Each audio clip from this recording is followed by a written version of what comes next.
Secretary Treasurer? Yes. Commissioner? Yes. All right, we'll do the pledge. It's my turn this time. I pledge allegiance to the flag of the United States of America and to the republic for which it stands, one nation, under God, indivisible, with liberty and justice for all.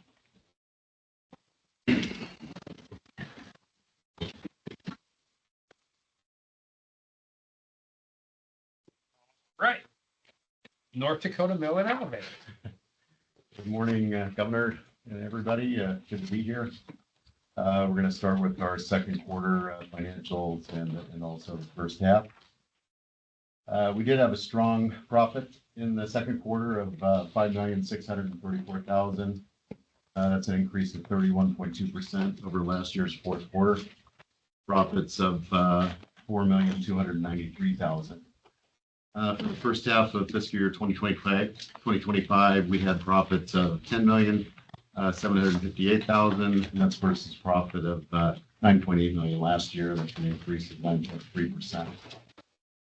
Main factors contributing to the increase in profits were increased shipment volumes and also basics gains.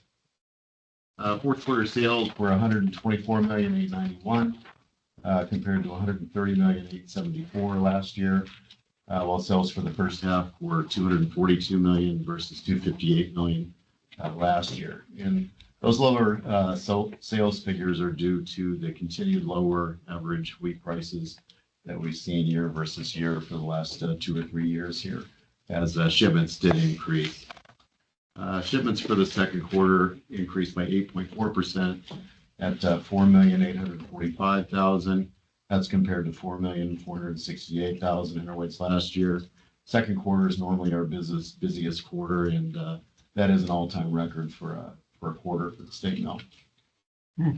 Shipments for the first half increased by 7.9% at 9,410,000 hundredweights. That's versus 8,721,000 last year. And that's also a record for first half shipments. We processed about 92% spring wheat and 8% durum for the quarter and the half. Bag and tote shipment volumes were up 10.4% for the second quarter and about 6.7% for the first half. Also, both records for the mill. Family flour shipments increased by 22% for the quarter and 17% for the first half. So demand there remains very strong. Organic flour shipments increased by 30.6% for the second quarter and 39.8% for the first half due to strong demand and increased availability of organic grain this year versus last year. And total wheat purchased was 10.6 million bushels for the quarter and 20.3 million bushels for the first half. Both new records. I think that's the first time we've done over 10 million for a quarter. So on with the business discussion and outlook. Operating costs for the quarter were $2.85 per hundredweight. And a hundredweight is a 100-pound unit for us, 100 pounds of flour. Versus $2.67 last year. First half operating costs were $2.83 versus $2.70 last year. Operating cost increases are mainly due to labor and energy costs. Gross margins as a percent of gross sales were 16.6% last year. That's this year versus 13.3% last year. And for the quarter, and 16.3% versus 13.9% for the first half. So increased shipments, and increased margins. Our performance so far this year has been driven by the increased shipments and margins and tempered slightly by higher production costs and lower grain prices. Actually, when grain prices are higher, it's actually good for the state mill and increases our profits in the margin area. This year's wheat and durum crops are performing well for our customers. We've had a great effort from our employees for the first half. Our total FTEs employed right now total 165. We're still holding 5 back for that fourth shift in the mill. We have a total allowed count of 170 FTEs right now, and we're asking for 2 more in this year's session. Going forward into the second half of fiscal year 25, we expect to continue to experience strong demand from our customers. It's actually picking up a little bit more than we expected. We are off to a good start this year and are working to fill up the remaining capacity provided by the new H&I mills, which we finished constructing about 3 years ago. And we just have that last 20% of that capacity to fill up. And just FYI, we are working on a new project to expand the email to further increase capacity by 5%. We hope to bring that to the Industrial Commission soon. We continue to work with Bill Wilson, our risk management. On July 1st, December 31st, our net hedge position was 1.1. The monthly hedge ratios all at 1 or close to 1, so we're in good shape there. That's my report on the financials. Happy to answer any questions you might have.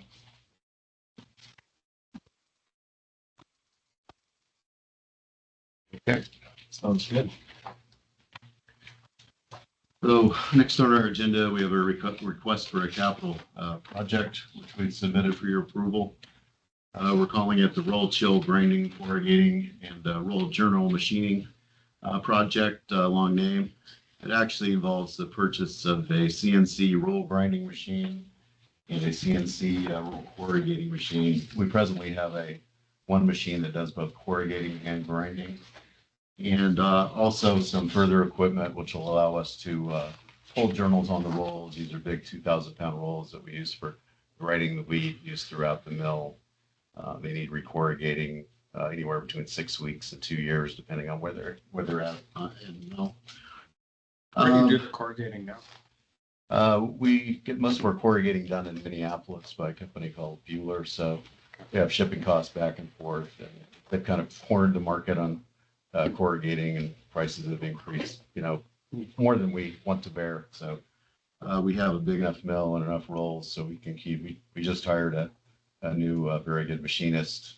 We want to try to do as much of our roll corrugating ourselves, and there's a nice $200,000 a year payback there. Plus, having the right rolls available when you need them will also give us a yield gain. 1/4% of yield is worth about $1 million a year for us. So I think this is a Going up. good project. Total cost is $800,000. We request approval at this time. So move. Second. Any discussion? It was moved by Commissioner Gehring and seconded by Attorney General Wrigley that the Industrial Commission approve the proposed North Dakota Mill and Elevator Capital Project to purchase and install a CNC roll grinding machine and a CND roll corrugating machine at an estimated cost of $800,000 in order to move roll reconditioning in-house and reduce downtime and expenses associated with off-site services. Take the roll. Commissioner, So, yes. Attorney General, Yes. Governor, Yes. Motion passes. Thanks for that. Next on our agenda is the legislative update. Ask our CFO, Kathy Dube, to present that. Hi, to give you a little bit of update on the legislative portion here going on. Our budget is still in committee, but they have granted us all of the items that we have asked for, except for removal of the FTE vacancy funding pool. So it looks like. You're not a unique and special snowflake. They've done that for everybody. Well, I was hoping that we would be considered unique and special. Yeah, so they have given us $108 million for our operating budget. So have given us all of the increases in operating costs that we had asked for, as well as the increases in labor that we'd asked for. We are a little bit unique in the fact that we do have a union contract that we'll be looking to negotiate with here coming up. Contract ends June 30th of 2025. So for our wage increases, we used a placeholder of 4% in the budgeting aspect. We also asked for an additional 2 FTEs. Both of those FTEs are car checkers. So they clean the vessels and load the vessels with flour to be sent out to our customers. One would be for the second shift and one for the third shift, bringing both of those loadout crews to 5 members to maximize some efficiencies. The general overall increase in our operating expenses that we're asking for is 6.4% over the past biennium. So far they have agreed to that. We have also let them know that if the ADEC calculations that come on January 1st of 2026, I believe is what it is, the 5.92%. If the agencies are required to pay for that, we would need that added into our budget additionally, as that has not been calculated into our total budget. So that we did ask for FTE flexibility as well. We have not been granted that either. And then just also asked to kind of stay abreast of the cash management study that's taken place on the whole state. We were not involved with that, but would find that information to be very interesting if we were allowed to be part of that. But So Kathy, one thing I would point out that we probably need to be careful about when we communicate something. They didn't appropriate anything. They gave you authority because you don't get an appropriation from the state of North Dakota. You use internal funds from state mill and elevator to operate. correct. Public will think that state of North Dakota is keeping the state mill and elevator afloat, and you guys are, you don't have those issues. Correct. Unfortunately, from the legal aspect, we're sometimes forced to use that term that we are appropriated. Appropriated, or you're Correct. given the authority Yes. through appropriations, yes. ADEC 2026, we don't come in until January of 2027. So Still be part of the budget. Right? Like the last portion of it would still be part of the budget that we'd be looking at now, I believe. do they have language in the bill to deal with it? I think currently they're hoping that the state will make a transfer to cover that for all the agencies. I am just not certain how that will look for us because we are a special funds agency. So that would be kind of the wild card is if we would be treated the same as the general fund agencies or not. So that's just kind of where our question is. Okay. That completes my report on the legislative updates. After crossover, it might get a little bit better on the FTE issue. We'll see. But they seem to have dug their heels in Yeah, this go around. I tried really hard. You did. I really did. Yeah, I think the overall general plan is to, I don't mean it this trivially, but have people come in and justify it versus where they're at. So once we get to crossover and see where everything's out, we'll take a look. So on other business, Kathy mentioned the union contract. We expect to have a meeting with them before we meet with the Industrial Commission again. They send us a letter to open the contract. We've received that. We send a letter back that basically says that we will negotiate with you because we choose to. We'll run that by the AG's office again to be sure we're still good with the language in that letter. They'll start with everything with the kitchen sink, and we will too, and we'll come back to you probably after the first meeting with an update on where that union contract is. We also wanted to mention that the Chicago Board of Trade is coming up with spring wheat futures contract. Much of our business is run with spring wheat futures out of Minneapolis Board of Trade, so we're working very closely with Bill Wilson to figure out how that's going to go. They're still saying it's going to begin trading in April, a September contract. So we have a big focus on that one right now. Don't foresee any major problems, but we're definitely going to have to stay on it to be able to work our way through that process. Probably one contract or the other will survive, and the other one will go away over maybe about a year's time. So. That's what I was going to ask you. It looks like they're setting Minneapolis up to dissolve it. Mm-hmm. Yeah, Yes. or they want to buy it or something there. Yeah, definitely a power play going on there. And I think that's really all we have for today on other business. So. Anything else? With that, Governor, I would move that under the authority of the 21st Century Code, Oh, I should say thanks to them. sections 6-09-35, 44-04-19.1, and 44-04-19.2, that the Industrial Commission enter into an executive session for the purpose of Bank of North Dakota confidential business and discussion of exempt attorney work product. So, Thanks, you guys. thank you. Thank you. Easy catch.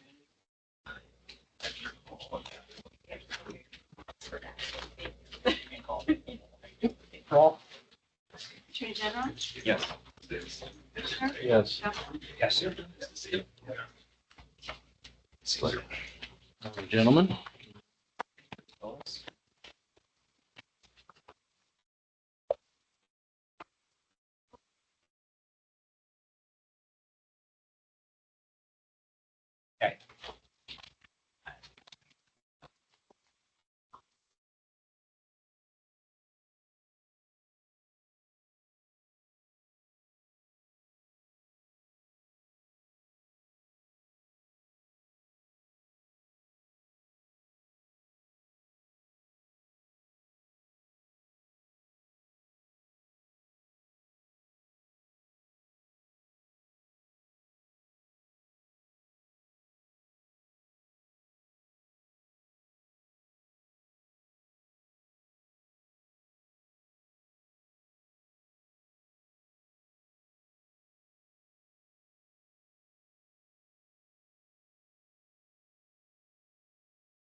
to 4404-19.1.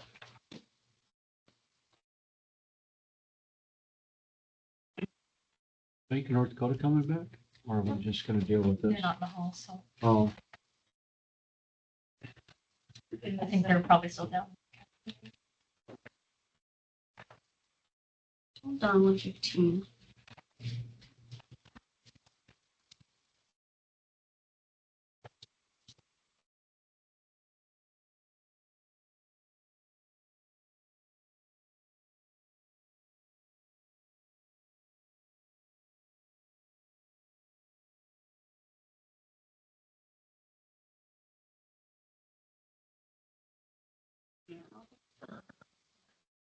She's online now.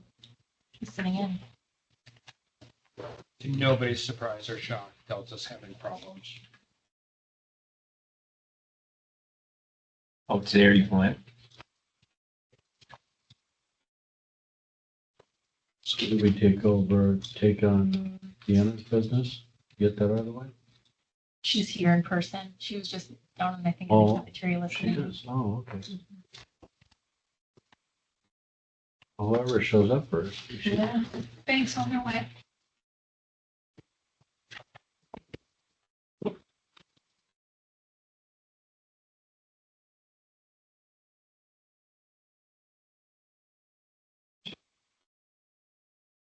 Is what I told Nathan, I can't start on it.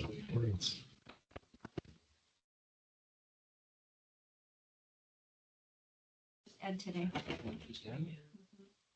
Do we get a report?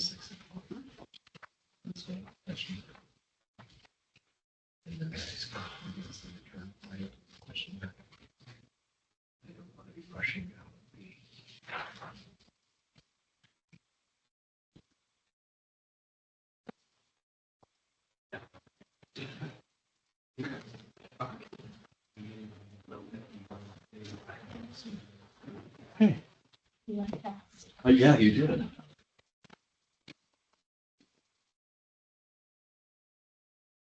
I almost made the motion and seconded it. Oh, perfect. Any questions? Figured we better let you do it. Yeah, better present it. Pretty straightforward.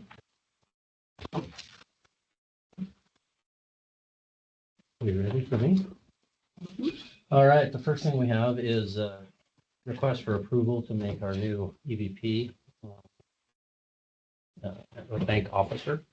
So my understanding is this is in our policy to come to you after the fact and in order to add him to the executive team. He is serving the function of really running down the fintech strategies for us.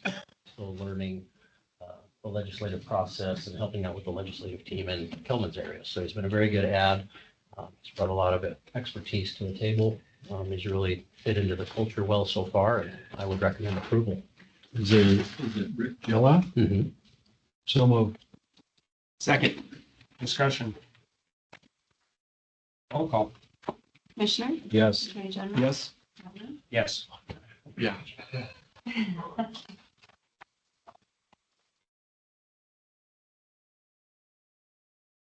All right.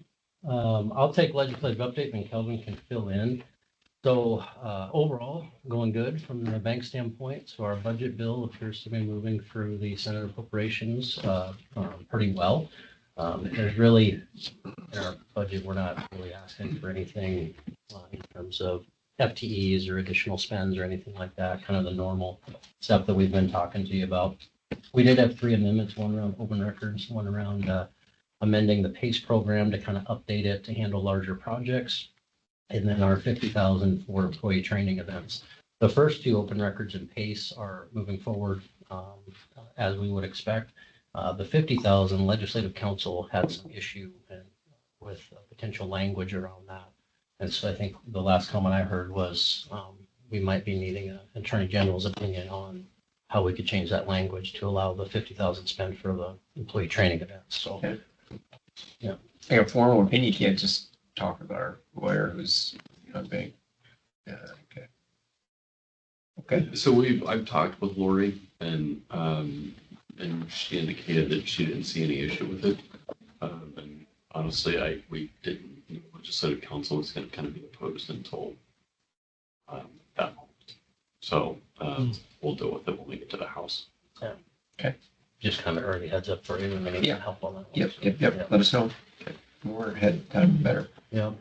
Really good news, the capital plan with the communication of the dividend and the revolving line of credit amounts that we worked with the Industrial Commission on and you guys sent over, it's making a real proactive difference. Unlike last session, we're not having many requests for additional dividends. So it's Yet. pretty clear.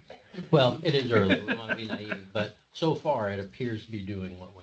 Well, everybody got a revolving loan fund, so they're good. Well, that's the offset. Now everything's a line of credit, and so we are working through that as well. I think one of the 15 or 18 new lines of credit revolving loan funds, and we're doing the work trying to coalesce that and bring that to some cohesiveness. So, but the work's moving forward pretty well.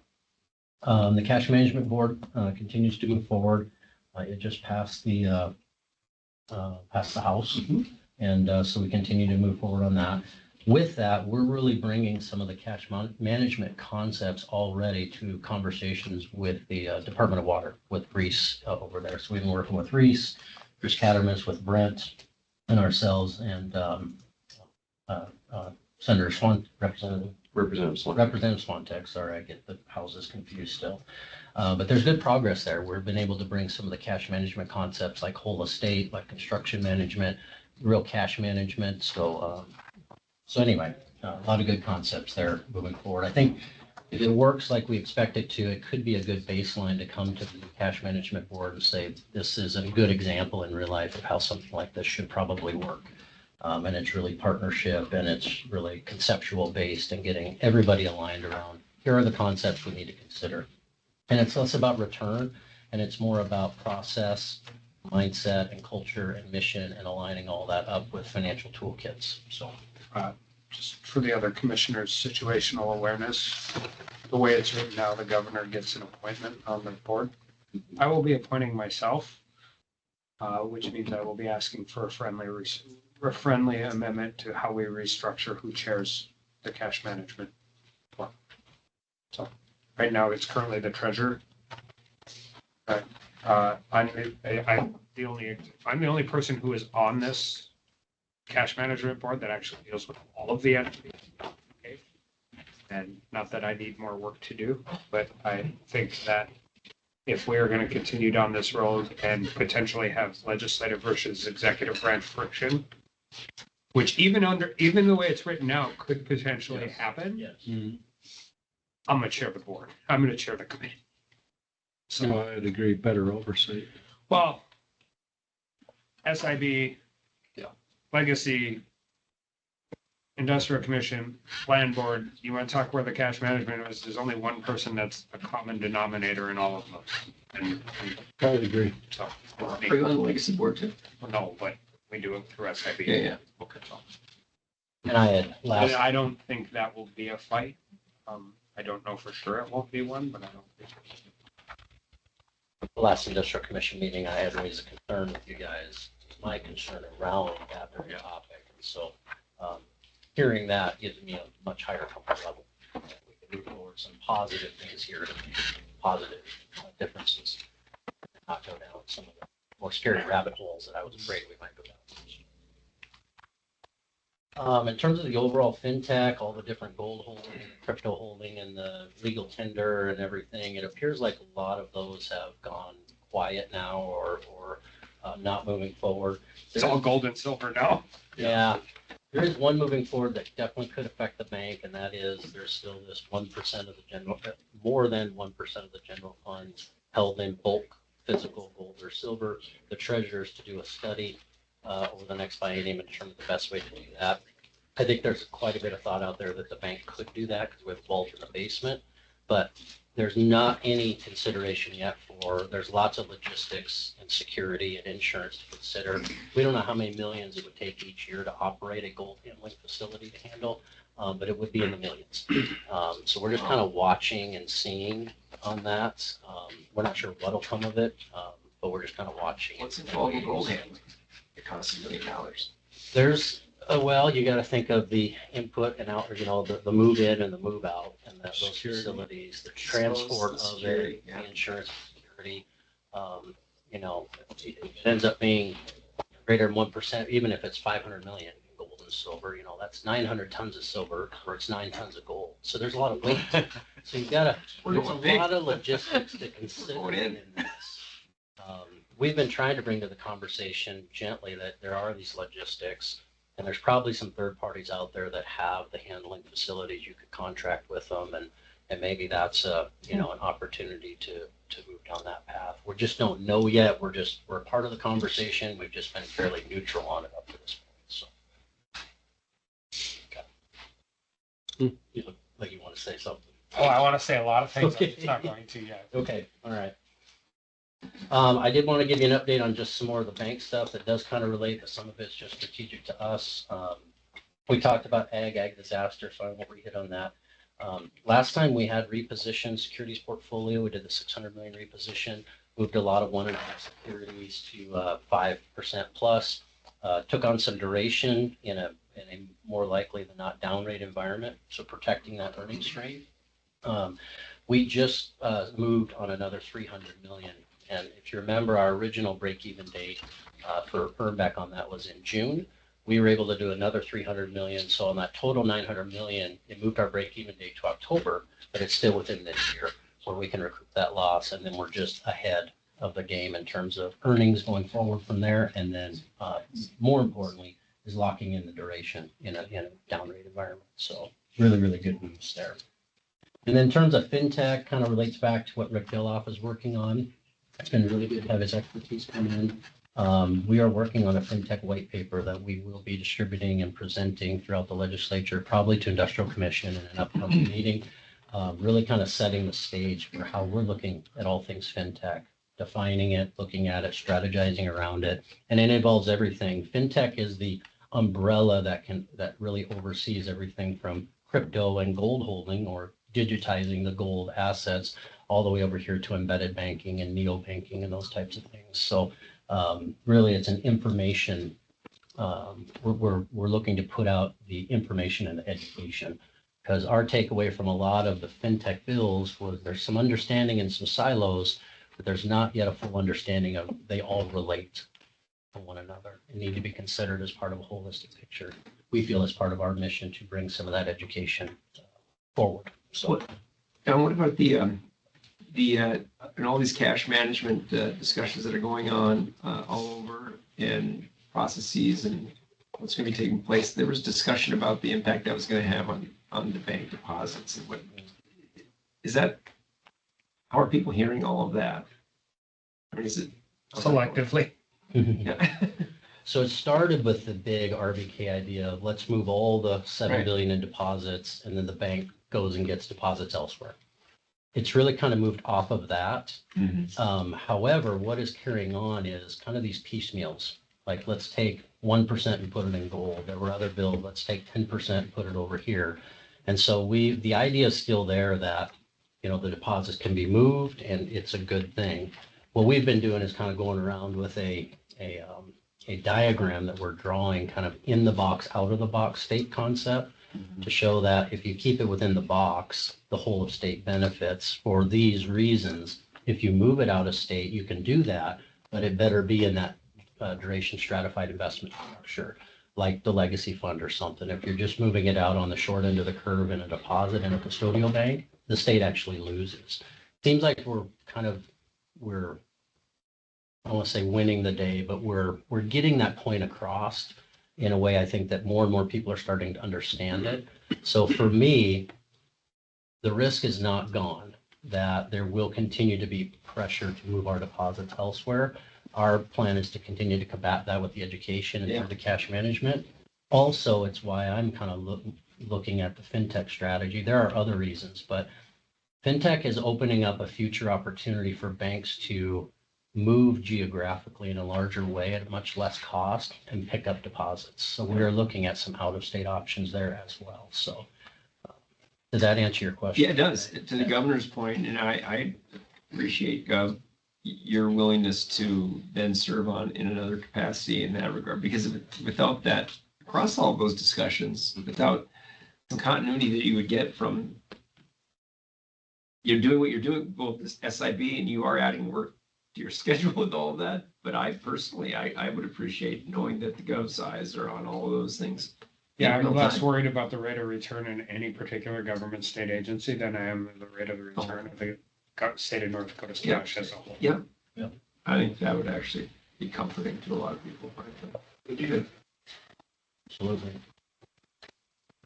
That's what I have in terms of legislative update. I miss anything? Nope. Kelvin? No?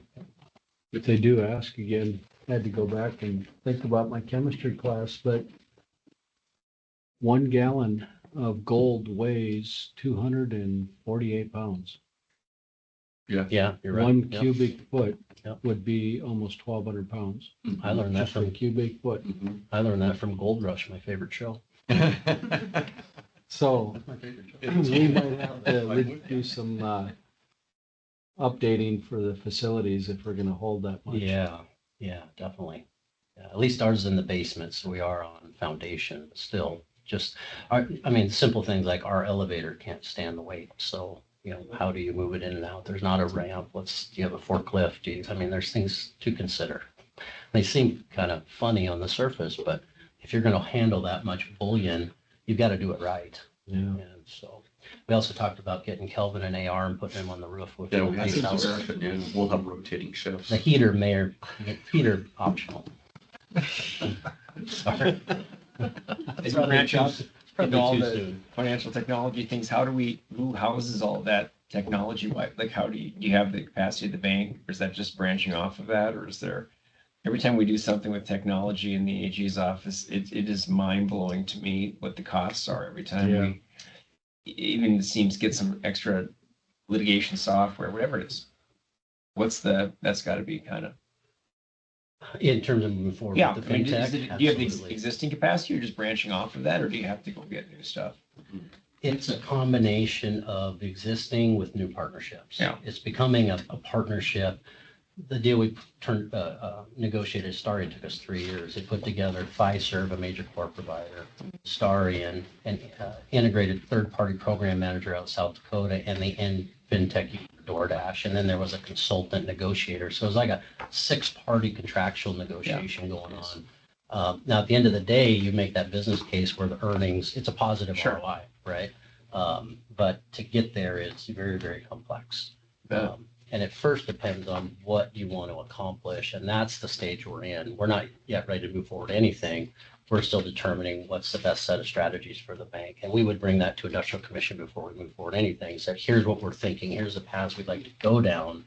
Here's what we would expect. Do you agree, or should we relook at this?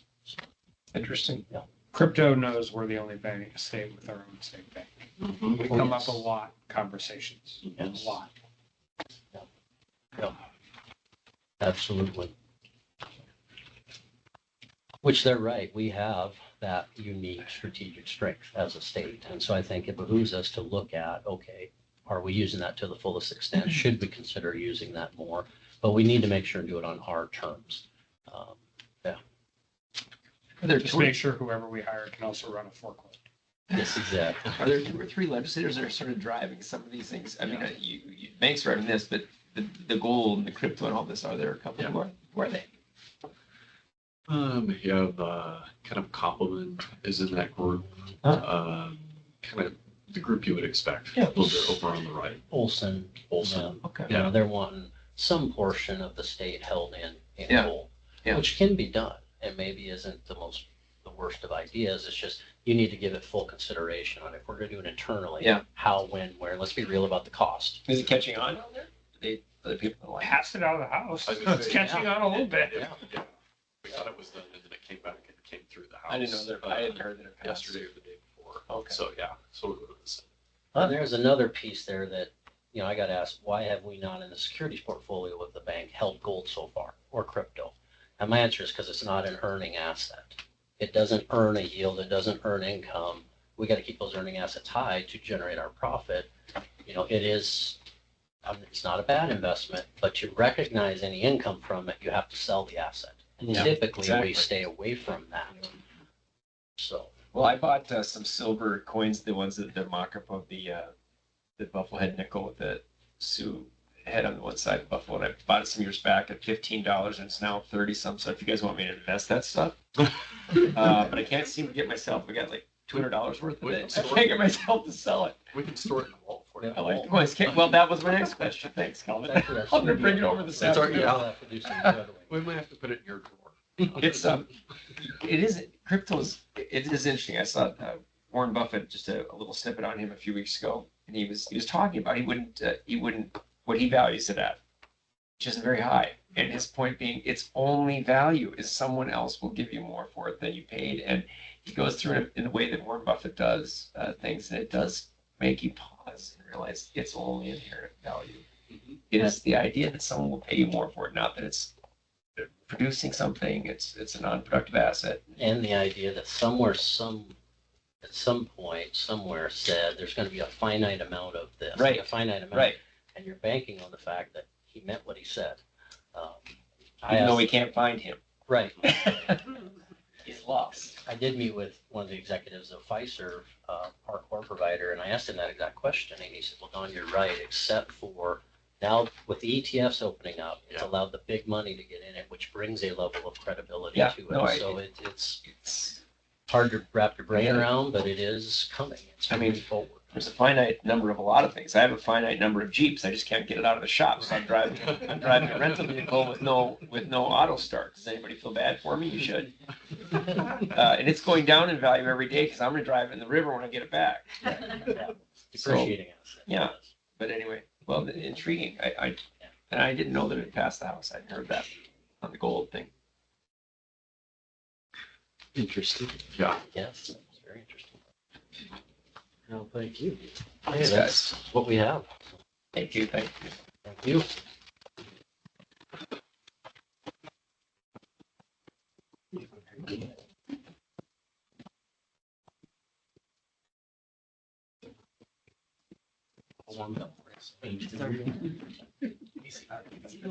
Watch it.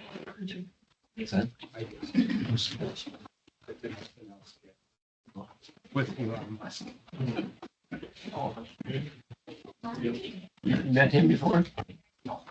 I've been in a group.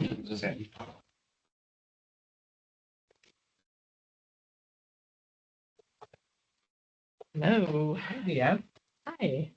So from high tech, well, I guess these aren't so bad, but I'm listening to them talk about technology to me talking to some cities, hoping they have a computer that and a person that can do accounting. So anyhow. So today we have a short list of loans. You want me to get started here? Yes, ma'am. All right, the city of Jamestown has requested $2.79 million. They're going to close a landfill cell and open a new landfill cell. This loan is eligible for $1,043,000 loan forgiveness under the bipartisan infrastructure law. Hopefully we will get this grant money right now. We cannot apply for any grants under whatever the current, I'm not sure if it's a restraining order still or what exactly we're under, but hopefully we'll be able to apply for this grant and they'll get this this emerging contaminants loan forgiveness. So they'll have a net loan of $1.7 million. They've requested a 20-year loan term, so their net payment will be $102,000. They will use their landfill rates to repay this loan, and based on that information, the advisory committee recommended approval of this loan. So moved. Second. Commissioner? Yes. Attorney General? Yes. Governor? Yeah. The next two loans are really tied together. If you don't mind, I'd go through them together. It's the city of Newtown. And it's phase 2 of the replacement of their water main, their sanitary sewer mains, and their stormwater infrastructure. So on the clean water side, they requested $5,114,000, and on the drinking water side, they requested $4,009,000. And they are pledging their city sales tax, and then as a secondary, they are pledging their enterprise fund revenues towards this. The Average annual payment for the clean water loan will be $214,000, and the drinking water loan will be $167,000. They are paying their phase one of this, the clean water and drinking water from their city sales tax, and then when you add the phase two, it's just a little under $600,000, and they've had 2 years of their city sales tax at 2%. Prior to that, it had been a 1% city sales tax. The last 2 years with the combined phase one and two payments, they have been well in excess of our 110% coverage requirements. And based on that information, the advisory committee recommended approval of this loan. I move both requests. Secondable. Discussion? Roll call. Commissioner, Yes. Attorney General, Yes. Governor, Yes. And then there's just a memo. There was one loan under $1 million or $2 million that was approved by advisory committee. That was to the city of Turtle Lake for $452,000. If you have any questions on that, I'd be happy to answer those. Okay. Those are easy.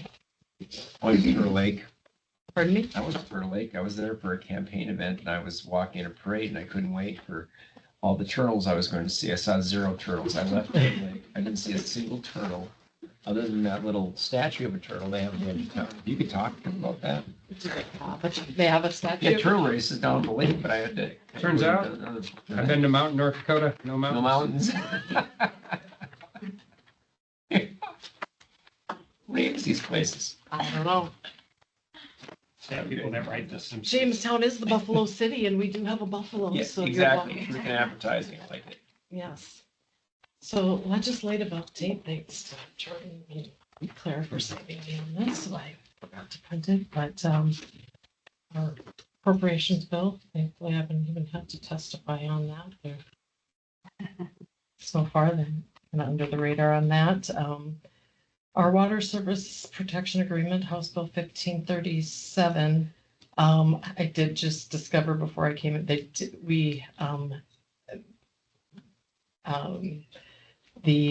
League of Cities had suggested, or was the one who had worked with the city of Grand Forks on some language, and then the rural water had some language, and together we all came up with some different language that we're all in agreement on, and it doesn't show up on the bill, but the committee did recommend approval of what we all came up with, and so that has a do pass recommendation.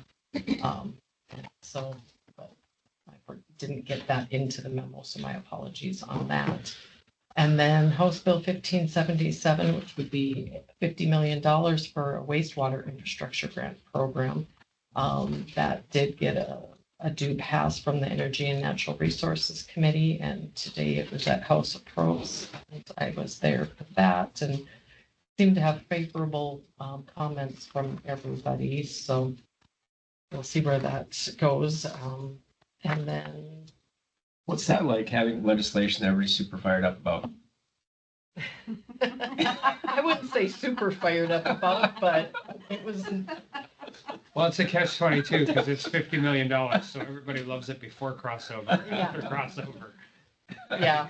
it'll have big red blinking lights around it. So. you just haven't had the experience. No, I gotta put in more resolutions. There's gotta be something I can resolve.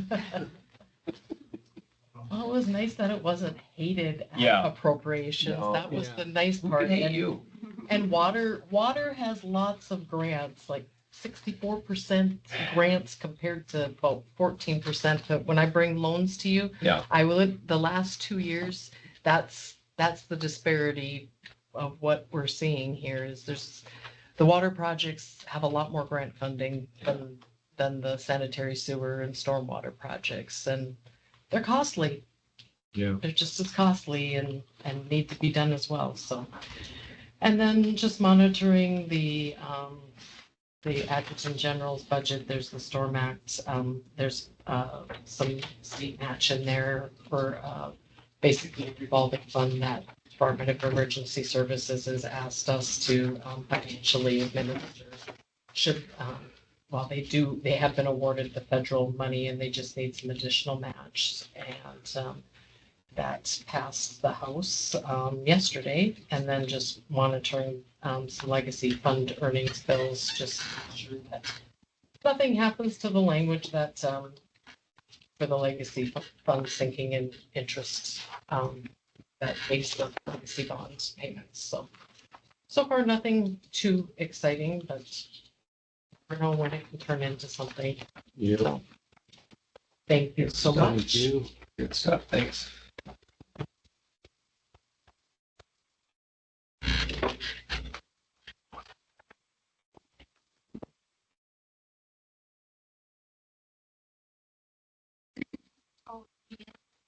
Do you want to stay for building authority or do you want me to just- Oh, that's right.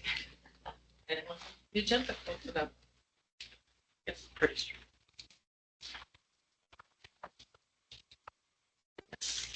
I am the authorized officer for building authority.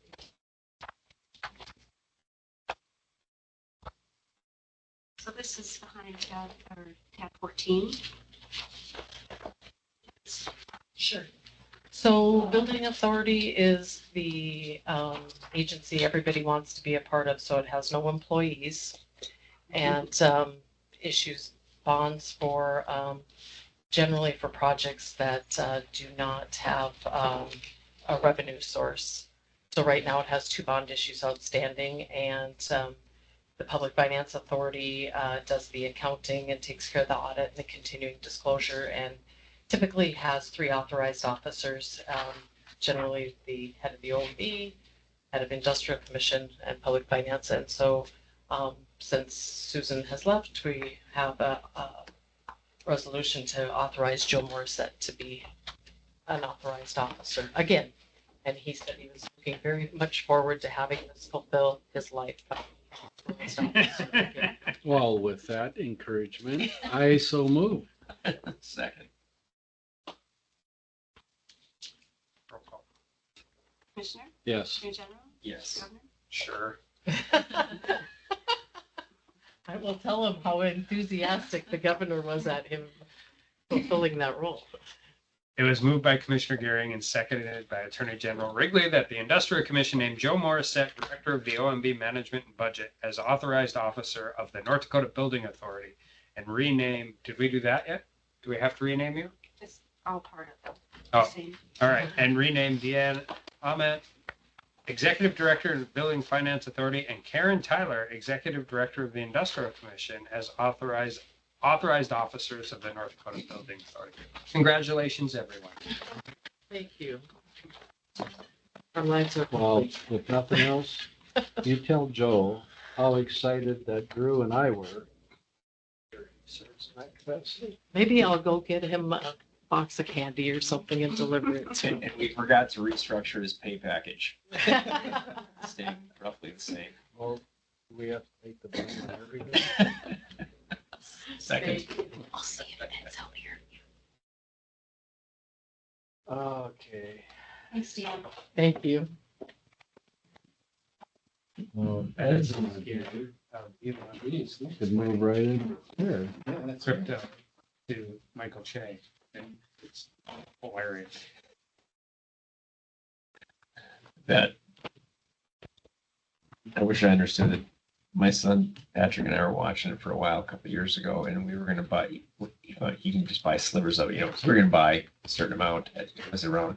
It was whatever it was like 22 or something. We're going to wait for it to go back down to 20. And I still laugh. He'll send me screenshots. 90, Dad. 95. 100. Yeah, well, it could be 0 tomorrow. I don't understand it. I've tried to read about it. Oh, and that. I get there.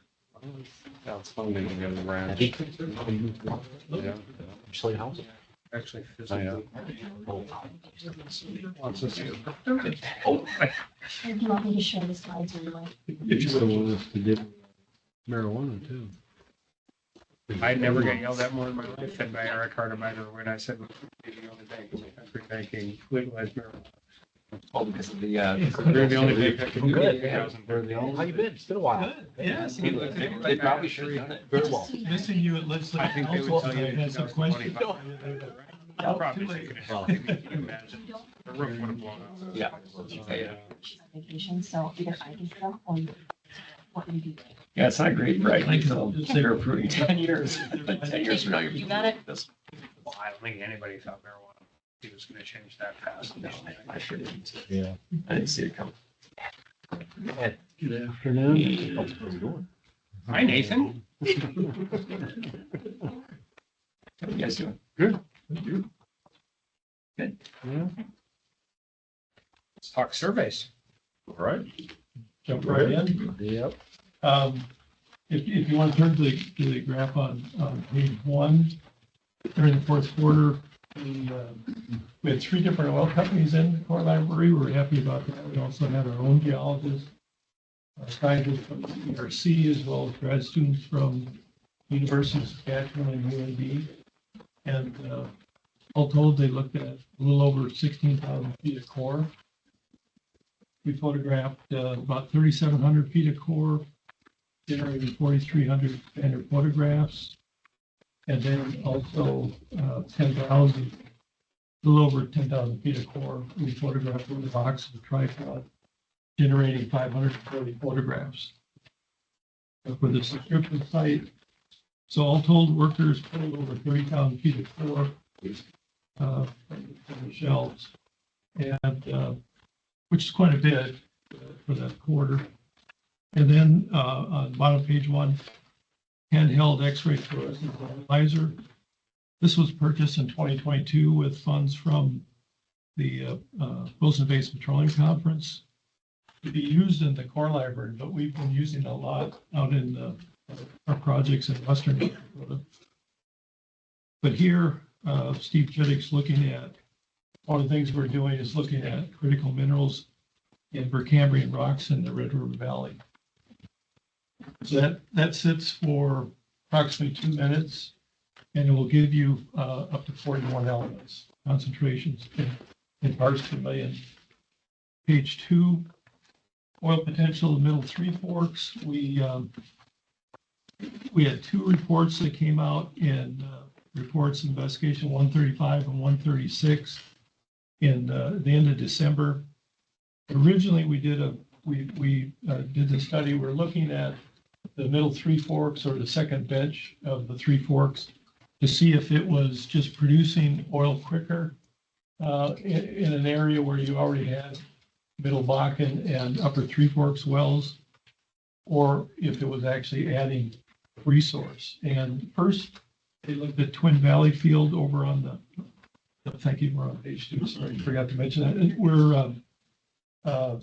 That's the first field we looked at and prepared a report, and then we decided, let's expand this, make sure that we're confident in our conclusions. So they expanded to 5 additional fields in northeastern McKenzie County, and looked at 593 oil wells, compared those in 51 different 1,280 spacing units. So all those that are numbered are the spacing units they looked at.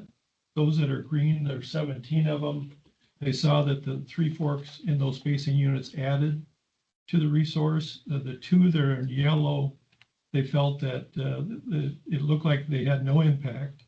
And then 6 of them, again, they thought there was even less of a chance that they had an impact. In the other 26, there were no middle 3 forks wells in those spacing units. So when they compared all the production back and forth, they decided they could drill they could put in 600 additional middle 3 forks wells in this area that's outlined in red. And we could add up to 400 million more barrels of oil. And so that what they were trying to solve again is, are you just producing the same amount of oil quicker with those middle 3 forks wells, or are you adding to the resource? And that was their conclusion, is that they were adding to the resource. Page 3, landslide project. This has kind of a long history. Started mapping it in 2003.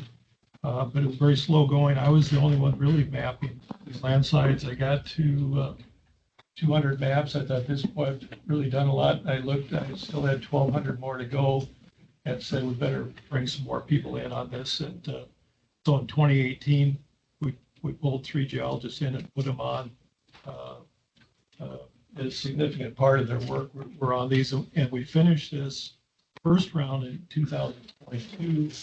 6,500 landslides that we mapped, shown there on pink on page 3, and then what we've done now, and I've mentioned this before, that at North Dakota we're lucky that we've got, and I really credit the Department of Water Resources, as the Water Commission. They've done a great job of lining up federal partners, and later this year we should get complete coverage on the second flight over North Dakota. So what we've been doing phase 3, and that's this map down in the lower left, everything that's blue, that's those, if you look at those rectangles, there's 1,400 of them there. In blue, we've done phase 3, and we're comparing the 2 LiDAR coverages, and they're 8 to 10 years apart. And so we're looking at movement. We can identify movement between that time. So of the 65,000 landslides we've identified so far, over 12,000, we've seen movement in between 2008, 2018, or 2010, 2020, depending on what the time frame is for those LiDAR flights. On page 4, just quickly, we've done a couple of proppant projects over the years, and we looked at sand. 2009, Ron Ness contacted me and said, hey, industry's looking for a local sand source. Sand was coming out of primarily out of Wisconsin and Illinois, and then some from Minnesota.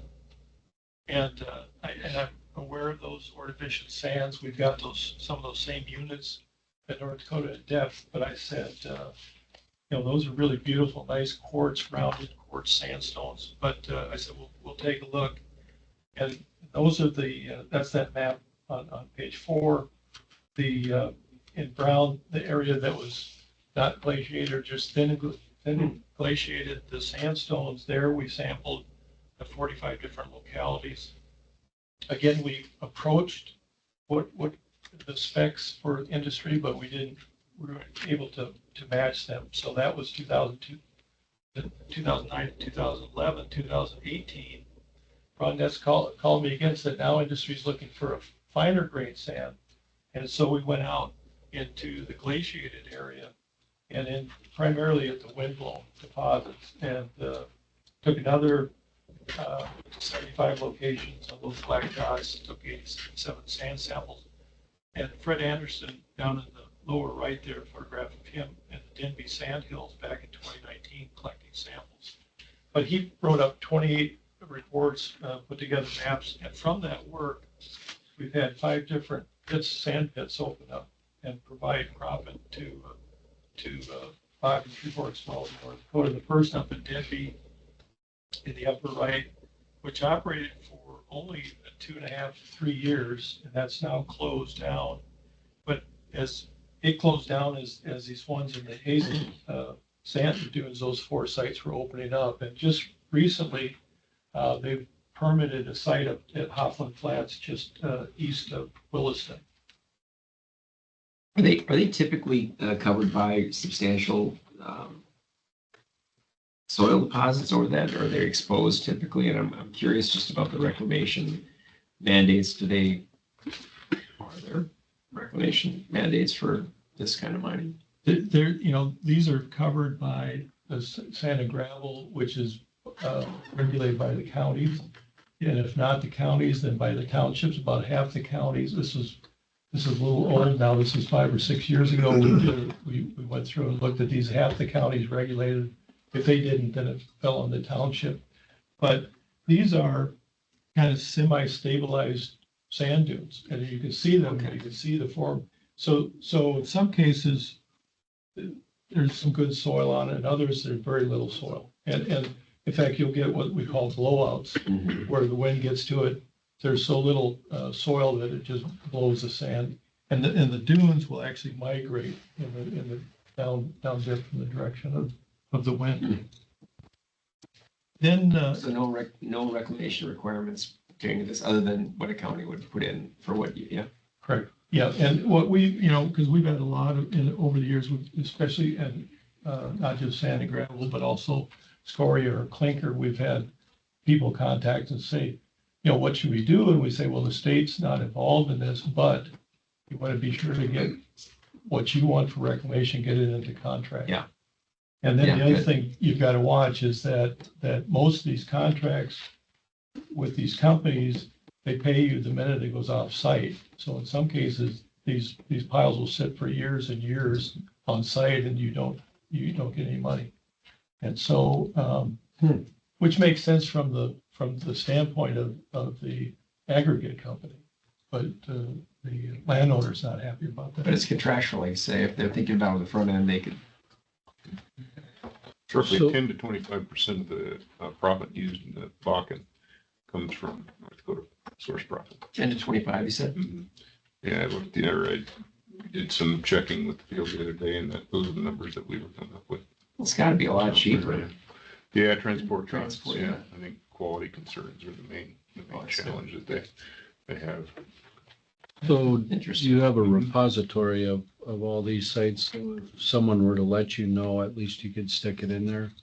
I know we're not involved in doing the mining or anything with that, but if we gave you that information, you could then have it and somebody could take a look at it. Yep, and that's, Half a mile from my farm, there's sandhills that blew out in the 30s. okay. Might be fitting Yeah. for this. I'll mention, I'll bet Fred's probably got that in his files already. I'll mention that to him. And then on page 5, in addition to the sand, around 2010, there was a lot of ceramic product being used in the basin. And so we checked into that, and the two main ingredients were aluminum and kaolin or kaolinite, and both of which we've got in North Dakota. So we worked with companies, Carbo Ceramics had a operation out of Georgia. I forget the name of the other company. I think they've changed their name a few times. They were down in Texas. But we went out and took 237 claystone samples from throughout this area, the map on the bottom of page 5, broken into 2 areas. And there's, we'll talk about this in a second. You probably remember from Critical Minerals, but we've got 2 ancient soil horizons that are 1,000 feet apart stratigraphically. That shown in orange is called the Bear Den. And then again, 1,000 feet below it is the rain bed, and shown in brown in that map. And then this is a photograph of the rain bed in Adams County. And so we learned a lot from that project, turned it over to one of those companies. We had mapped in detail. They came out, hired a driller, did some drilling, and then didn't find what they were looking for. And when they sent their data in, I saw that they, instead of taking our maps and going from there east to drill, they went west. They went in the wrong direction No way. and missed the deposits. And when they dropped out, then the other company, so we came that close to probably having a ceramics outfit in North Dakota. Because I think the aluminum was sufficient. They probably would have had to bring some bauxite in, what they used, which is a higher concentration, but we had concentrations of aluminum within these kaolinite deposits themselves up to 30-some%. Yeah. And I then remember that. on page 6, here's that same map again, because we then turned around and have now focused on these same 2 rock units for critical minerals. And we just, starting in 2015, and after taking over 2,200 samples from 3,300 different sites shown there in X's, then we focused in on these 2 units and took that's included in those samples, and then we had the drilling program in September last year, 500,000 we got from the legislature, drilled 53 holes, and we're just getting, we got some of the final results in 2 weeks ago. So we're putting that together. We've got some really positive results. And then on the top of page 7 is a photograph of Bearden, which is the upper one. And the Governor, if you've ever golfed at the Dickinson Golf Course, you go past where the fire training station is on the curve of the road just to the north. There's a white pit, clay pit there, and that's where this is that same Bearden member that was mined by Dickinson Fire Brick Press Company from 1902 to 1930s. And then again, there was a Dickinson Tile Company that went in the 1960s. So I'm not sure whose pit that was. Maybe it was both of theirs, but that's one that's fairly prominent there. Go underground there too. There's a really good lodgepole formation. Yes, that's true. A little deeper. And then also, as I mentioned, and now we're on the portable XRF. We've been using that in the field. So far, that was again purchased specifically for oil companies and our people to use up in the core library, but we've needed it. We've taken 10,000 readings with that. 9,000 have been in Western North Dakota, so we need to get that back up to Grand Forks, the core library, and we're actually asking for that. And right as of right now, it's in our bill. And on page 8, we under permits for the fourth quarter, we issued 1 coal exploration permit, 78 geothermal permits, 62 of those are residential, 16 commercial, and then pages 8 to 11 are publications. 132 landslide maps were completed. Phase 3 surface geology maps. 2 publications on Lake Agassiz deposits in the Milford Valley. 1 on potassium oxide in the Prairie Formation, which is where we have the potash in North Dakota. The 2 Three Forks reports I mentioned in the paleontology section. So on page 11, presentations this quarter, 21 events. 5 of these were the tours of our paleo lab, 3 of the core library, and then in addition to giving talks at professional meetings, society, sectional meeting for American Association of Petroleum Geologists, Society of Vertebrate Paleontologists, Interstate Oil and Gas Compact Commission. Also have done things as paleontology as a career for 3rd graders at Lincoln Elementary, same talk for 5th graders at Liberty Elementary. So we like to get down when we can and talk to the kids, trying to get them interested in science. Then also we gave landslide presentation to Department of Emergency Services and to FEMA, wanting to get them that information. And then if I can, I'll turn to my strategic plan, the 2024 strategic plan review. We had 86 projects listed, proposed projects for 2024 plan. We completed 76 of those. 10 were not completed for various reasons. We added 30 projects that we did complete for a total of 106. And then just very quickly, bottom of page 1, we very first project listed did not get completed.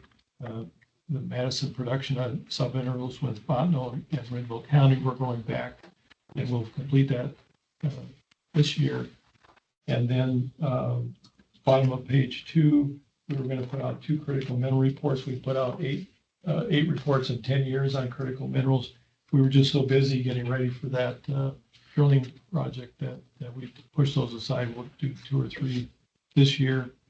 And then on page 3, under paleontological activities, number 13, install the Dakota Arm replica with the bite mark.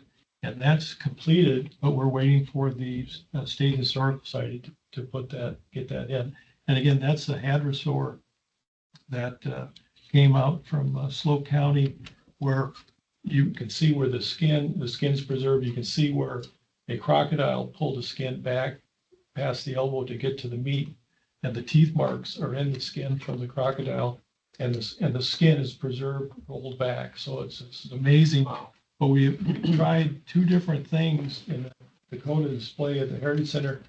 And it's still just not obvious, and that's why we've gone to this new one, because it's such a fascinating thing. We want to make sure people can see that. And then on page 4, just the last one on that review, for 20-some years now, we've been assisting the Lignite Energy Council, their teacher seminar, but we missed that one because we had a date that conflicted with it. Same thing with Bismarck State College. We've been helping their geology class, giving tours of our facilities and giving talks. And that class, for whatever reason, was not offered. And then now to the 2025, I don't know if you need to mention anything that's an action item or. Yeah, so behind tab 17 is the 2025 strategic plan for the geological survey. And this will need a vote. So on page 1, again, we're looking at, we've got 86 different proposed one-year goals as well as 69 long-term goals. We start right off again, we're going to get that evaluation done. That's a production sub-interval within Ottawa County now. We want to make sure we can get that part done. For the core and sample library, again on page 1, we're going to photograph 10,000 feet of core in the 8-inch photographs, as well as the 10,000 feet in a tripod with the core in a box. Page 2, under geologic mapping, number 1, published surface geology at 2 quadrangles in a Camp Grafton area. The National Guard asked us to do that, and so to help them with some plans of expansion up there. And down at the bottom of page 2, published 50 phase 3 landslide maps in western North Dakota, another 50 in northwestern North Dakota. 3 paleontological activities. I conduct 1 week of excavations in northwestern North Dakota, the Mammoth site. We're going to do that. We're hoping to do in the spring and again in the fall, and that sets us up for 2026 when we'd be going into the garage and getting what appears to be the main part of the Mammoth up there. Also, public digs in the Medora, south of Bismarck, and Pembina Gorge up in near Walhalla. Also, for the first time, we're going to do a 2-week paleo camp for high school students from around the country. So we're looking forward to that. I suppose I should have paused for a comment about the business. Well, I was just curious what role you saw for volunteer efforts from the commission. And it's a lot of goals that you got there, and it seems to me you don't have a chance if you don't get us involved. We've got you all penciled in. Yes, I've been hearing it for 3 years. 50 friends and relatives is what. And on top of page 4, Philippe Dorchek's daughter's been on this twice, though. I'm glad for her. Geologic reviews of infrastructure projects. So those reviews, we're hoping to continue to do those in a somewhat timely manner. And we're right now, looks like we'll come through the Senate with an additional geologist to assist with that of the administrative services position that we're transferring over to geologists, converting to a geologist. Under outreach, 3rd year in a row, we'll be also doing a continuing education field course for North Dakota teachers. That's been very successful. We continue to be involved in National Fossil Day or Earth Day. Science Olympiad this year, I believe, is fossils. It goes back and forth between fossils or rocks, so then we're involved, and then we have been involved in the past also with maps, which is some of the most difficult thing to teach kids for some reason. State and regional science fairs are also involved with those every year, and then Girl Scouts have a big event. I'm not sure what it is, but we'll be involved. So I'd be happy to answer any questions you might have on this, but I wanted to just kind of touch on a few of them. That's good. I move approval.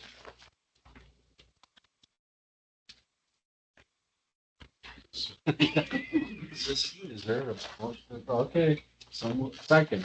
Just make it up, say, well, I was thinking, I thought he was getting himself put on the list.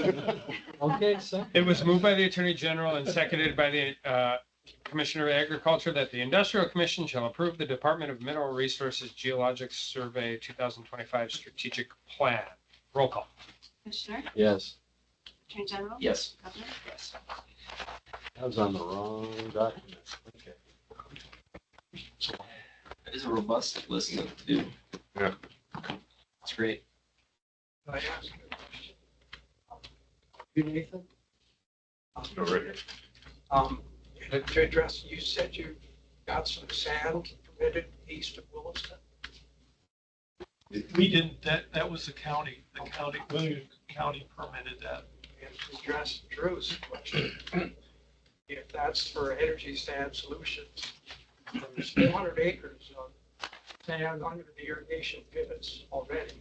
So that when you take the topsoil out and you use the washout that's left over, add that back, take the sand out 40 feet of sand, add that back to the topsoil. Irrigation is level instead of hulking like that. So, Seemed to work okay. perfect. That's good. That's good. I guess if it worked, there'd be some legislation on here pending for something. You live out there. Yeah, that's mine. That's your place, yeah. Yeah. Great. Well, I'm glad it's going well. They're applying for another one. That's the value is Would have known that was gonna have value, right? All that sand. That's great. I spent a week with a caterpillar that I get on 40 acres. You had to pick them in that sand dunes. It's like Drew's golfing game. Sad but true. All right. All right, I'll go ahead and do the legislative update from the DMR. Similar to last month, we continue to hold our weekly meetings. We've been quite active as a team at the Capitol, currently tracking about 60 bills.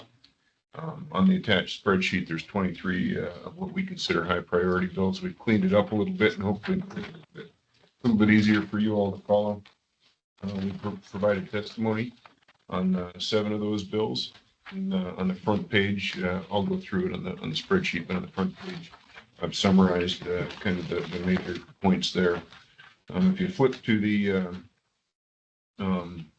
spreadsheet, you can see the position of the DMR on the far left-hand side and then the bill number right directly to the right of that.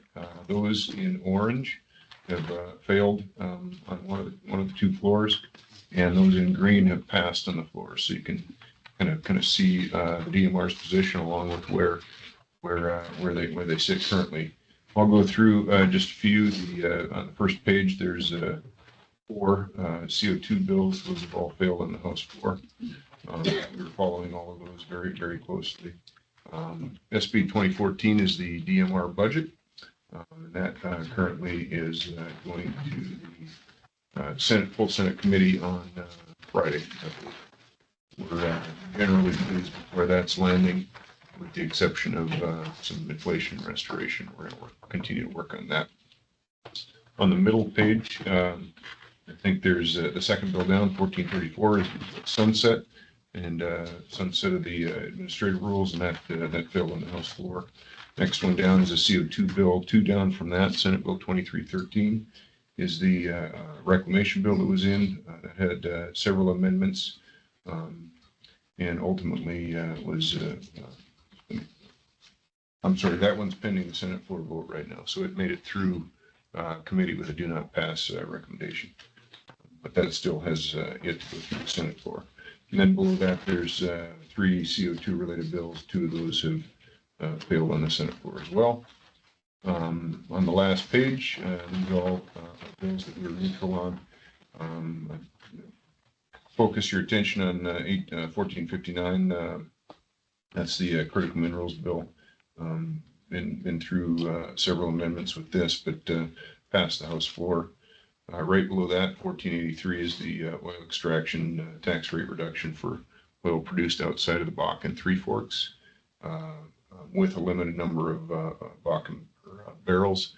and time. So it takes that tax rate and reduces it a little bit up to a certain number of barrels and a timeline on it as well. So that passed the House floor. Another CO2 bill failed, and then geothermal energy that Ed's team is tracking closely passed. Grassland Grazing Grant Program, which we were involved in. Mark Ward testified on that, which was specific to the well conversion to water well program, which has been popular with the ranching community. And then we continue to follow SCR 4015, which relates to the election of public service commissioners. So that's the update. That's expanding it to 5, right? Yep. Disappointed Senate Bill 2285 passed. That was the one that took deference away from agencies. We're not the federal government. Right. When We laws did- are passed yeah. here, it goes through administrative rules. The legislature gets to approve those rules before they go back. Now they want to take deference away, and I shared it's the worst of the worst. We That testified. want to challenge us. Yeah, Commissioner, we testified against that as well. So opposed. This, I think it passed almost unanimously. Really, Really? I think the vote that's a was problem, almost unanimous. because the only ones that ever challenge us in court are those that have done really bad things. DMR, PSC both testified on that bill. But we'll be ready to do it again. That's the legislative update for this. Any It's questions, applicable to comments? law. As somebody who was the vice chair of the admin rules committee for 2 interims, I think you may have a over sense of what our actual authority was on admin rules during the interim. But yeah, I have a feeling it will get a little more scrutiny after crossover. I hope so, because we deal with a lot of regulatory matters, 90% of what we do. And that, just like you guys, it'll kill us in court. Thank you. Yeah, you're welcome. No problem.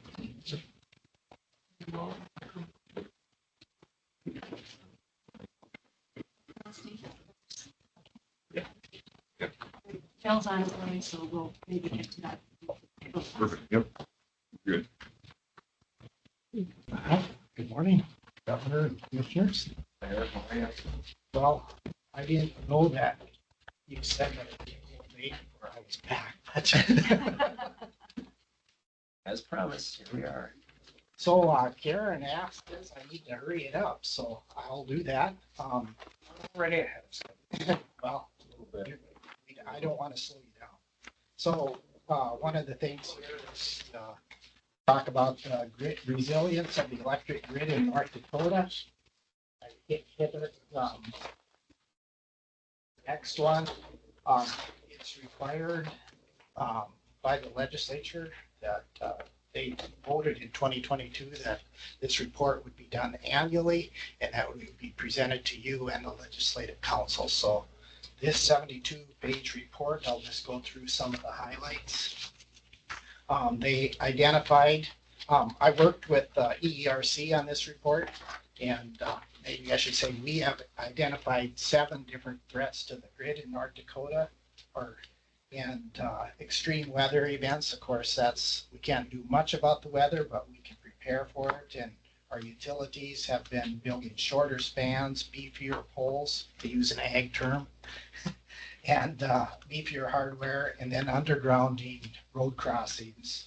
And then on the supply side of that, Border States Electric and Resto both have storm trailers staged and ready if there's a storm. So, and then I'd like to add that there's great cooperation among the utilities, investor owns, and the cooperatives in sharing equipment, sharing inventory during those storms, including mobile transformers and substations.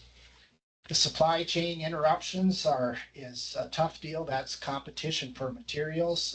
know, the US utilities, and now some of the industry is getting impatient and want to build their own stuff, buy their own generators. And then other parts of the world are all competing for materials. The aging infrastructure, I think our utilities have a good handle on that, working towards that.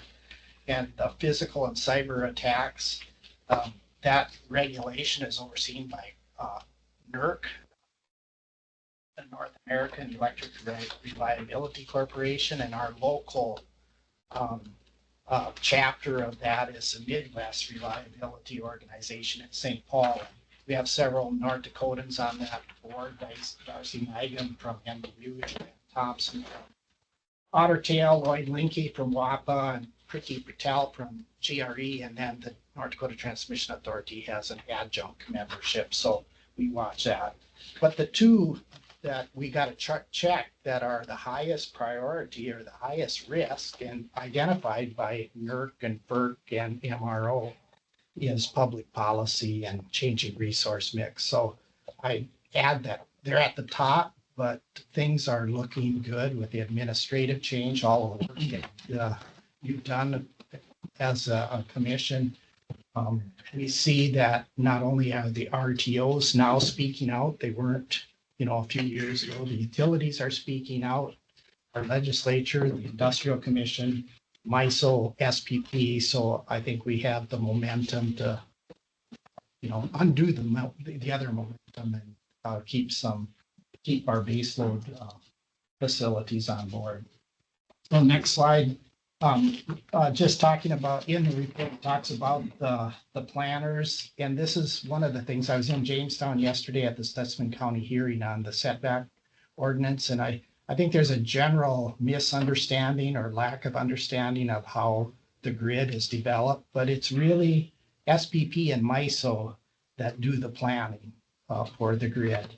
So they collect information from the utilities and do exhaustive planning, and then come to solutions to help the grid be reliable and dependable.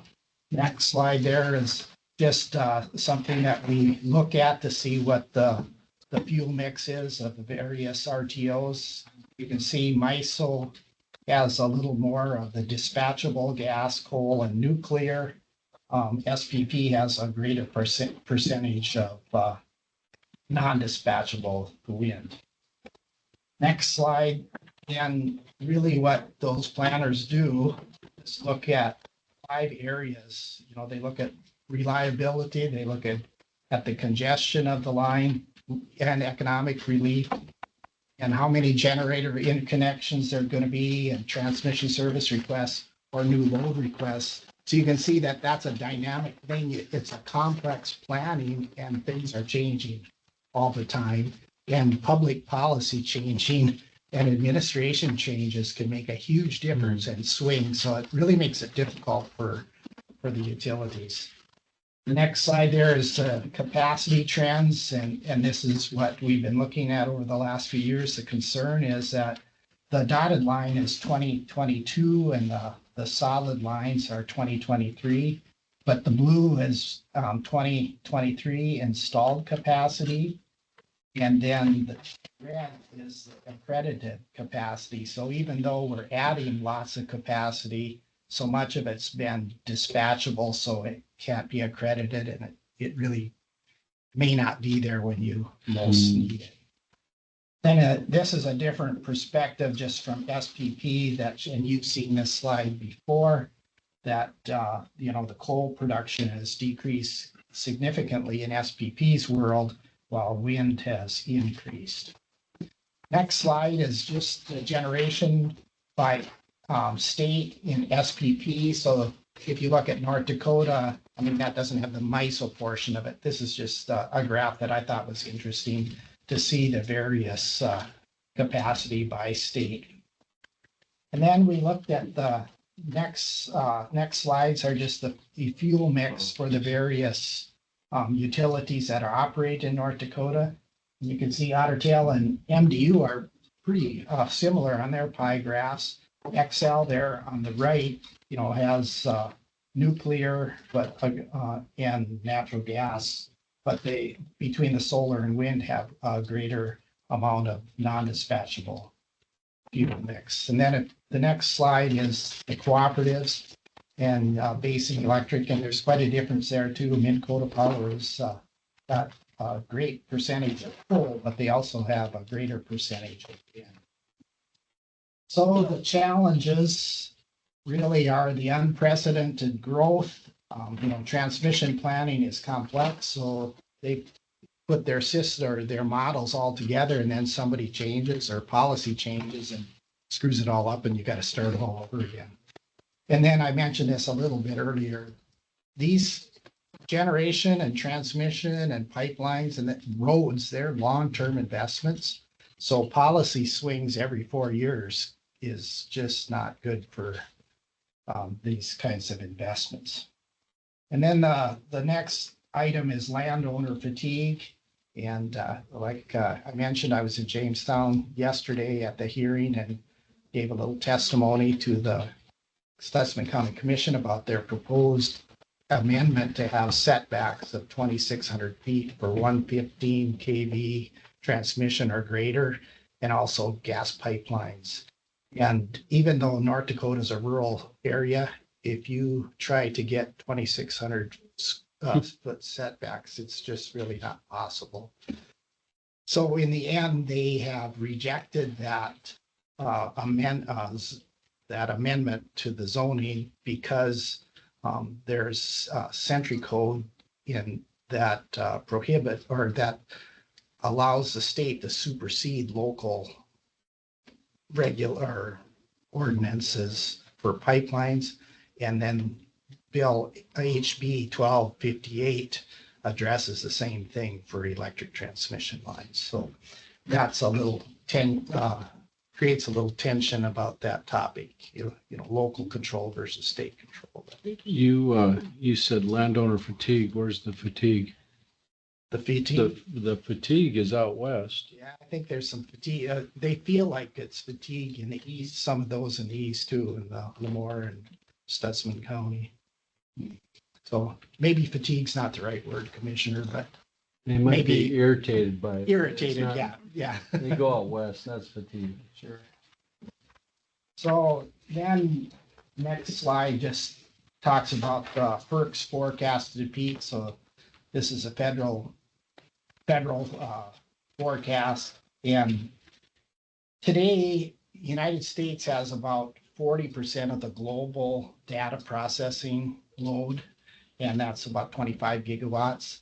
And they project that the United States would have 80 gigawatts by 2030, so tripling about. And anyway, this FERC forecast shows a 5-year load growth.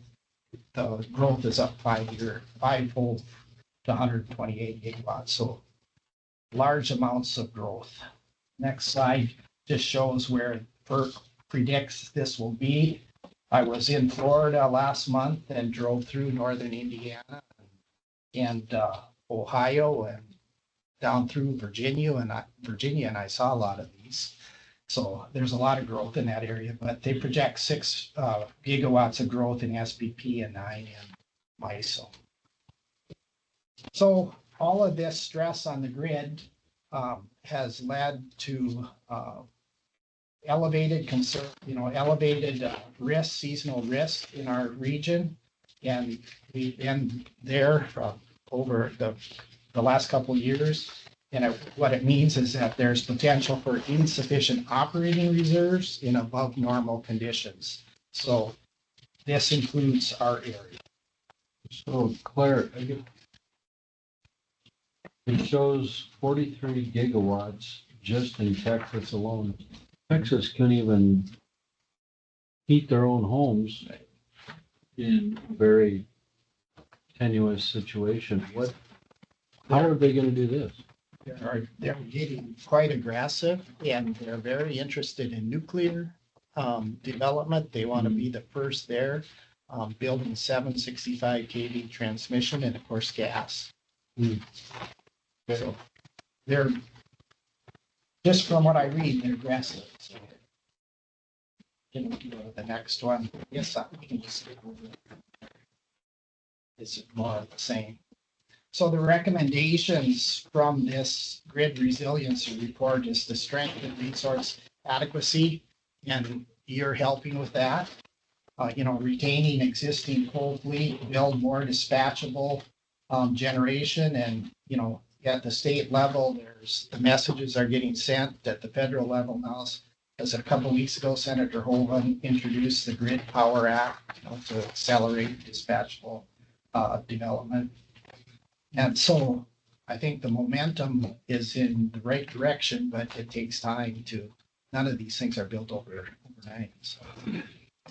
And then the enhanced infrastructure resilience, that's keep at it, build stronger, keep updating. And I think our utilities are all focused there.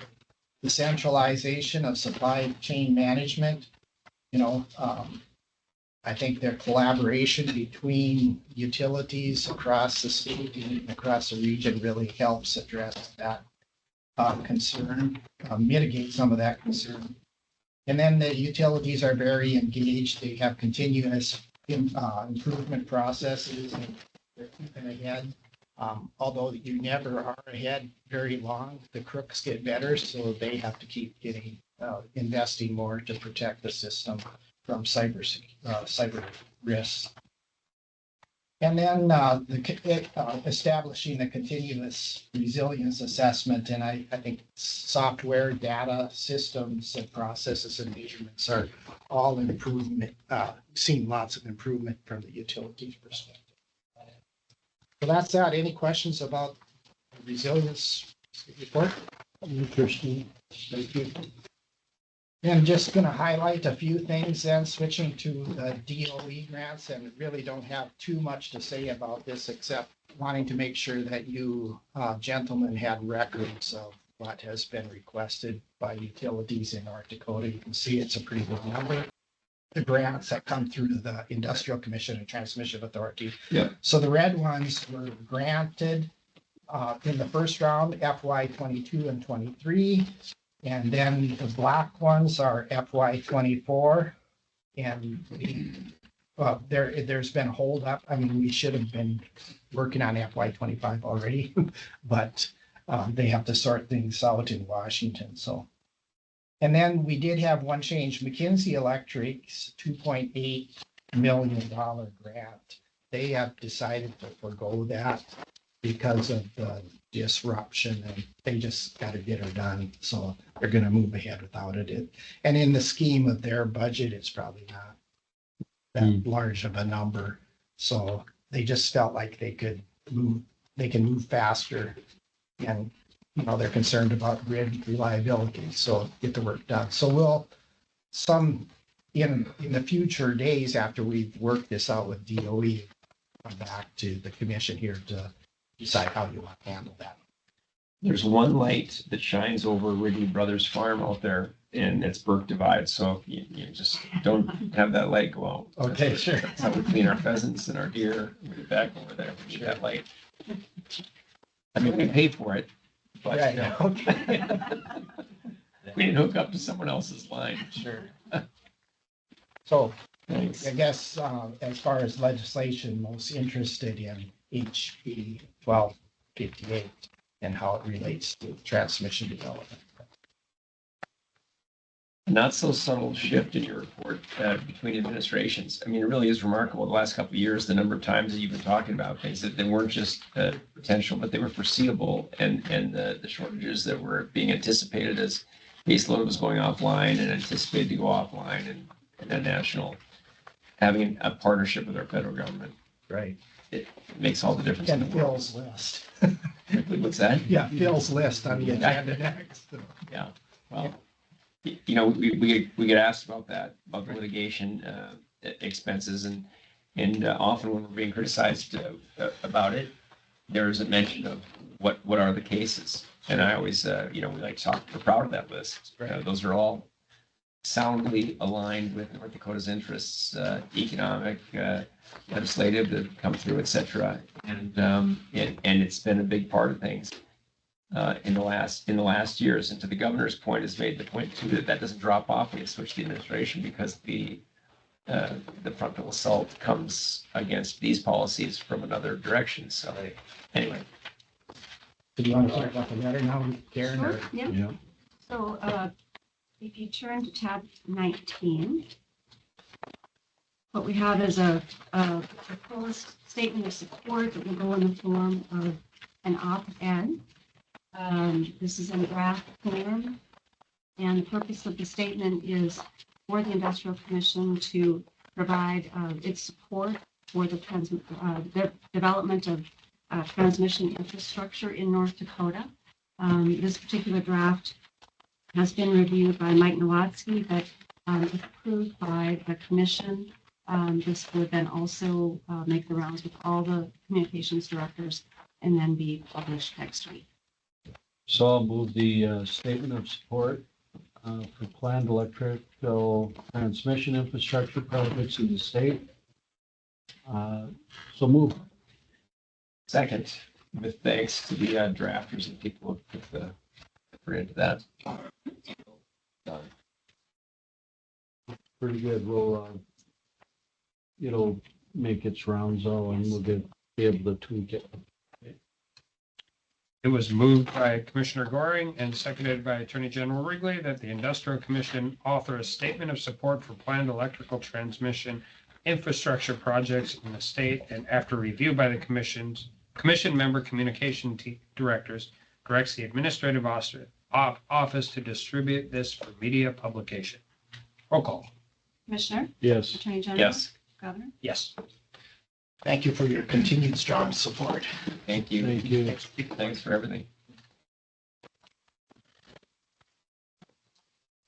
Bill, how are you? Good.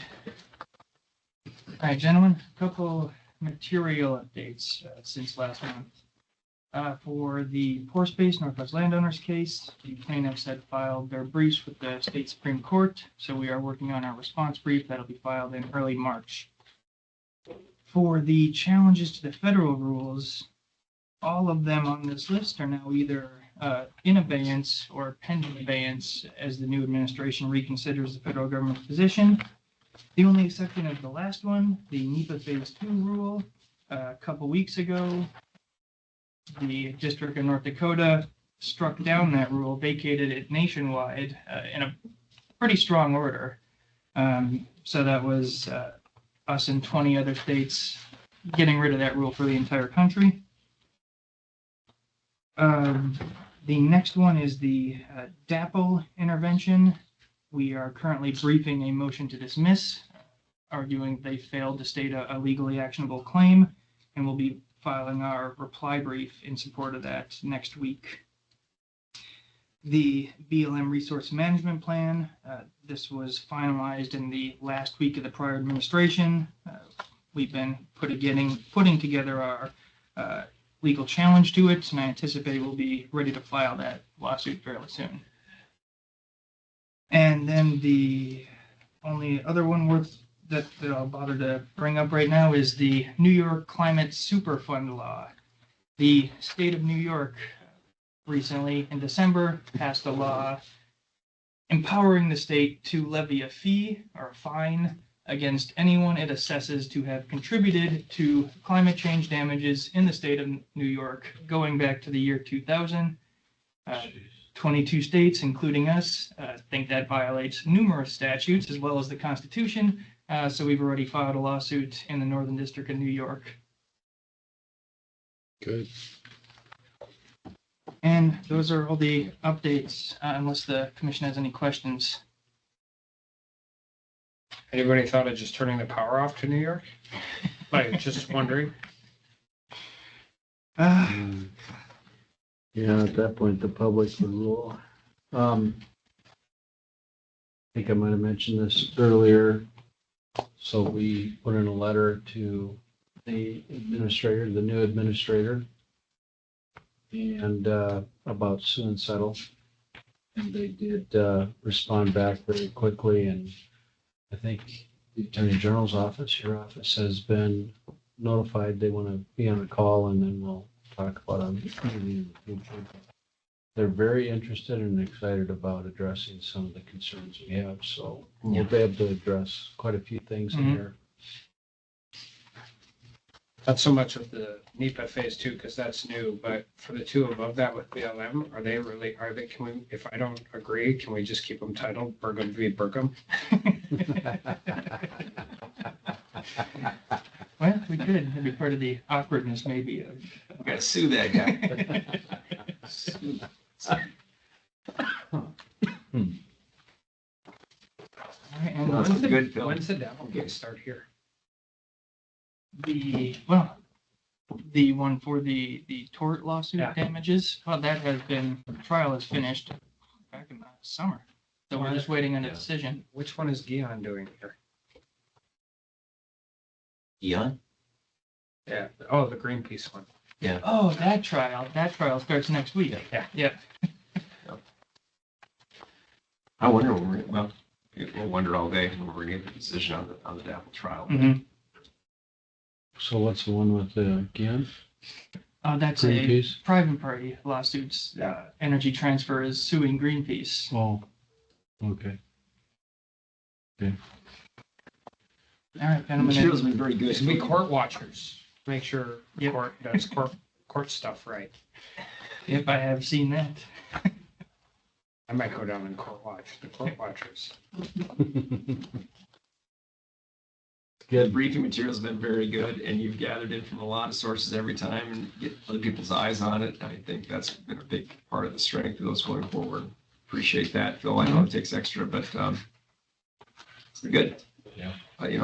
Get other offices' eyes on there, and the stakeholders have been great. Affidavits coming in, people, thanks for Yeah. Thank you. managing all of that. Good work. All right.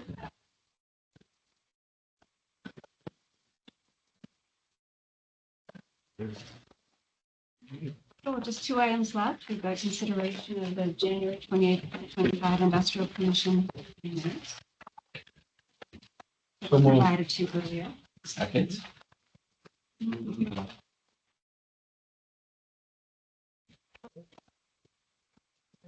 Roll call. Commissioner, Yes. Attorney General, Yes. Governor, Yes, minutes are approved. and then Jordan has a legislative update. Gentlemen, gonna be with you, so start with the appropriations budget, Bill 2014, it's been touched on a little bit by others. I'd say largely your old colleagues in the Senate, Governor, are following your recommendations for the most part. Things are kind of in the middle of the road, and the DMR, they'd like an extra FTE or two if they could get it. Overall, everyone seems to be fine. And that'll be before the full appropriations committee Friday, is my understanding, and hopefully approved there. Be on the floor early next week. And any questions as far as on that bill? I just think everybody with FTEs, they're pulling them out, and I think they're just after crossover, they're gonna make people come in and justify them. So, I mean, I'm not worried about it yet, but we'll have to, we'll talk to DMR and those guys and make sure that I don't think they get them if they don't go in and advocate for them, so. Absolutely. And part of your recommendation, Governor, that they followed was the HIP funding, the 10 million for homelessness and 25 million for housing. And so then that's in the budget. And so with that Senate Bill 2030, that was looking for the 200 million for HIP, that's just been given a do not pass, and they're sitting on it until the budget goes through. You have the Senate Bill 2143, the STRC funding for the State Energy Research Center, that has passed the Senate. It increases the STRC funding, the biennial number, from 7.5 million to 10 million. And it extended the sunset from 2029 to 2033. So that's passed the Senate. A Clean Sustainable Energy Authority, Senate Bill 2188. Its original form would have done 30 million in grants and 100 million in additional line of credit authority. It was amended down to 15 million in grants and 40 million line of credit. And that it's passed, that was given a due pass by appropriations, has not been on the floor yet. And maybe it will be today, but I haven't seen it yet. The Research Tech Park Fund, for Fargo, that has passed the Senate.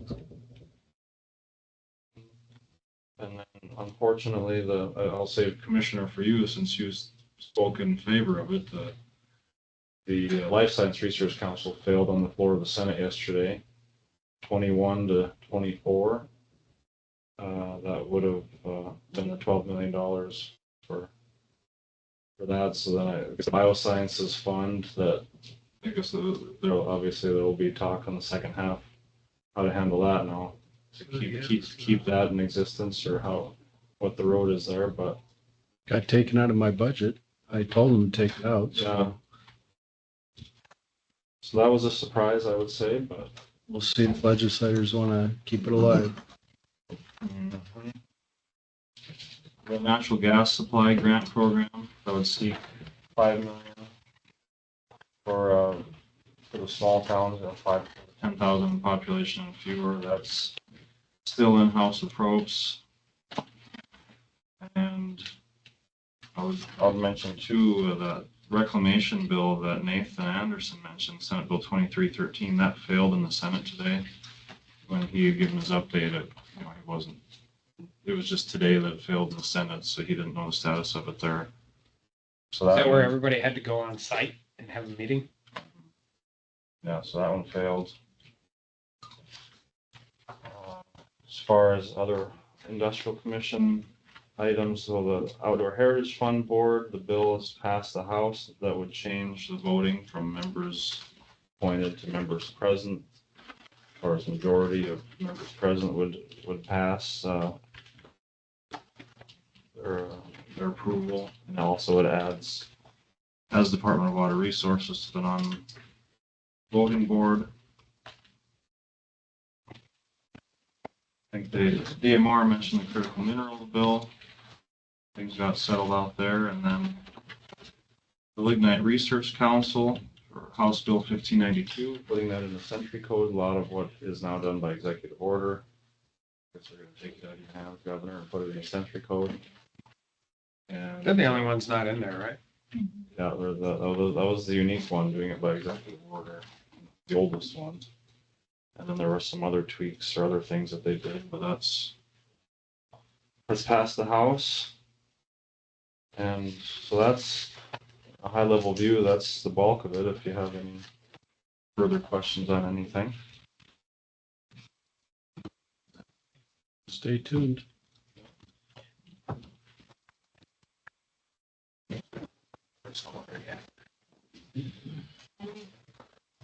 Had conversations with Senate Appropriations Subcommittee that all these different grant programs that are under consideration to be added to the Industrial Commission for administration by the admin office, and the grant management software project that Brenda is running for these additional grant programs. We've given them the cost, the additional cost that it would add.